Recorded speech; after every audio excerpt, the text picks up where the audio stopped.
Hey everyone and welcome to Notes on Hobbies. Today we will be playing Dragon Age Origins. For this gameplay walkthrough tips and tricks episode, we will be looking at creating our character, the noble dwarf rogue duelist assassin. So let's get things started. So why a noble dwarf rogue duelist assassin? A rogue because the damage per second or DPS you get from a dual-wielding backstabbing rogue is one of the highest when it comes to melee DPS. A duelist because it is the most obvious specialization if you're going to dual-wield two daggers. An assassin because of the passive skills an assassin can give you, which will complement well with your backstabbing skills and add more DPS. A dwarf because dwarves get +1 strength, +1 dexterity and +2 constitution. Not that the constitution is highly valuable for this build, but it is better than choosing a human which will get +1 magic, which you don't really need because you're a rogue. Just be careful though. Racists exist in this game and dwarves aren't at the top of the food chain. Another thing to note with dwarves is that they get a +10 spell resistance, which is very important against those pesky mages. A noble because you will get combat training instead of stealing as your first skill, which is very important in the early game. A noble also gives you more cash throughout the game than any other origin, plus you will be from a noble caste, which is always cool. So now let's take a look at our attributes. But before we get into how many points you should put into each one, let's take a look at them first. Strength. This increases the damage from all weapons except crossbows, bows and staves. Increases attack score in melee combat by 0.5 for each point purchased. Prerequisite for most weapon talents and higher level armor and weapons. This also contributes to physical resistance and intimidation. Strength for this build isn't as important as cunning when you consider DPS. Later on in the game, you will acquire a skill called lethality, which will use your cunning instead of strength to increase damage. Only upgrade strength up to 20 in order to wear the best light armor in the game. Even though strength contributes to physical resistance, so does dexterity, and dexterity is much more important in this build because it is also a prerequisite to most talents. Dexterity. Increases attack score in melee combat by 0.5 for each point purchased. Increases attack score in range combat by 1 for each point purchased. Increases defense by 1 for each point purchased. Increases damage from piercing weapons, like bows and crossbows.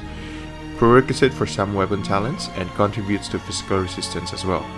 One of your most important talents for this build is evasion, and it needs at least 35 dex. Not to mention, dual weapon mastery also requires 36 dexterity. You will need to raise dexterity first as cunning won't be useful until after level 8 and beyond. Willpower. Increases mana or stamina by 5 for each point purchased. Contributes to mental resistance. Constitution. Increases health by 5 for each point purchased. Constitution, like dexterity and strength, also contributes to physical resistance. Willpower and constitution are not so important in this build, but they have their own purpose. Willpower equals more stamina, constitution equals more health. Unfortunately, you can't have them all. If you invest points into willpower and constitution, you will be missing out on DPS, which is what this build is all about. Magic. Increases spell power by 1 for each point purchased. Increases effectiveness of potions, poultices, and salves. Prerequisite for higher level staves and many spells. Contributes to mental resistance. Magic is your kryptonite, so never have something with you that makes you weak. That means there's no use for magic in this build. Now we'll look at the most important attribute for the build, cunning.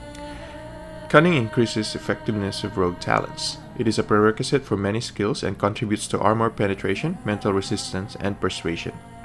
Some of this build's important abilities like exploit weakness and riposte also use cunning in their calculations. Now that we have 5 points to spend on attributes, let's add 5 to dexterity. Now let's go to skills. Let's take a look at what starting skills we should have. Rogues have the privilege of gaining a skill every 2 levels instead of every 3 like everyone else. This means that you would have gained 13 skill points by level 20, not including the ones from tones.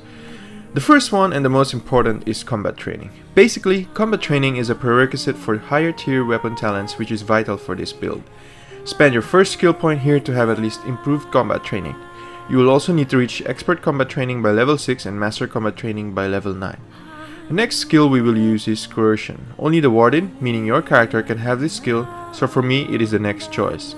It opens up more options during dialogues and just makes the playthrough easier, especially in the beginning with the extra rewards within your reach.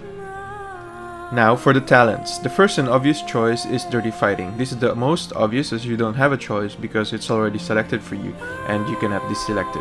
Dirty Fighting stuns a target for a short duration. As you can see, you have 2 talent points available for you in the beginning. Use these 2 points on Dual Weapon Sweep and Dual Weapon Training.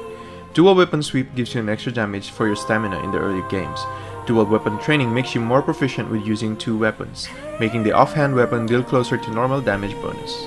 Alright, that's it for this episode. Watch episode 2 on how we walk through the origin story of a noble dwarf. Thanks for watching and I hope you enjoyed this episode.